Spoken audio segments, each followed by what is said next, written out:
नाही, परंतु तरीही तिने खूप हट्ट धरला. मग काही काही हट्ट असे असतात की ते पुरवावेच लागतात. श्रीहट्ट, बालहट्ट आणि राजहट्ट हे 3 हट्ट असे आहेत की ते पुरवावेच लागतात.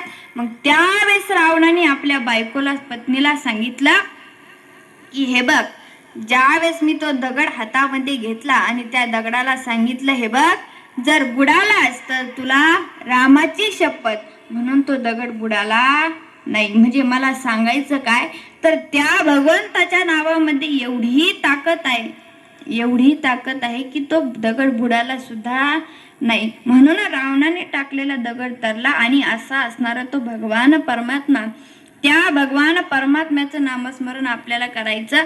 मग सर्व संतांनी भगवंताचं नामस्मरण केलं. जनाबाईने एवढं नामस्मरण केलं, एवढं नामस्मरण केलं की त्यांच्या गौऱ्या सुद्धा विठ्ठल विठ्ठल म्हणत होत्या, तुमची आमची तोंड सुद्धा म्हणत नाही. मीराबाईने किती नामस्मरण केलं, तर नामस्मरण करता करता कधी त्यांचं वय झालं त्यांना कळालं नाही. कधी वय झालं कळालं नाही. मग काही दिवसांनी वडील म्हणाले, मीरा आता तू मोठी झाली, तुला कीर्तनाला भजनाला बाहेर जाता येणार नाही. परंतु मीराबाई काय हट्ट सोडायला तयार नाही. मीराबाई त्यानंतर वडिलांनी आईला सांगितले, बघ मीरा काय माझं ऐकत नाही, तू तुला समजून सांग. आईने देखील समजून सांगितलं, तरी देखील मीराबाई ऐकण्याकरता तयार नाही. त्यावेळेस वडिलांनी सांगितलं, हे बघ मीरा, जर तुला त्या भगवंताचं नामस्मरण चिंतन करण्याकरता बाहेर जायचंच असेल तर हा विषाचा ग्लास तुला पिऊन घ्यावा लागेल, तरच तुला भगवंताचं नामस्मरण चिंतन करण्याकरता बाहेर जाता येईल. तर हसत हसत मीराबाईने तो विषाचा ग्लास पिऊन घेतला. तरी देखील काही झालं नाही. का, तर त्या भगवंताचं नामस्मरण करत होत्या. मग मीराबाई म्हणतात, हे जे हात आहे, जर या हाताने टाळी वाजवली नाही तरी हात देखील व्यर्थ आहे.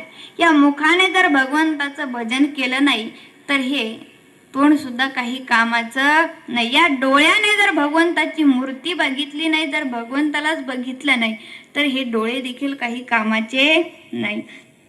हे अखवो जो शाम का दर्शन किया करे, हे शीश जो प्रभु चरण में वंदन किया करे, बेकार वो मुख है जो रहे व्यर्थ बातों में, मुख वो है जो हरि नाम का सुमिरन किया करे, हीरे मोती से नहीं शोभा ये हाथ की, हे हाथ जो भगवान का पूजन किया करे, मर कर भी अमर नाम है उस जीव का जग में, प्रभु प्रेम में बलिदान जो जीवन किया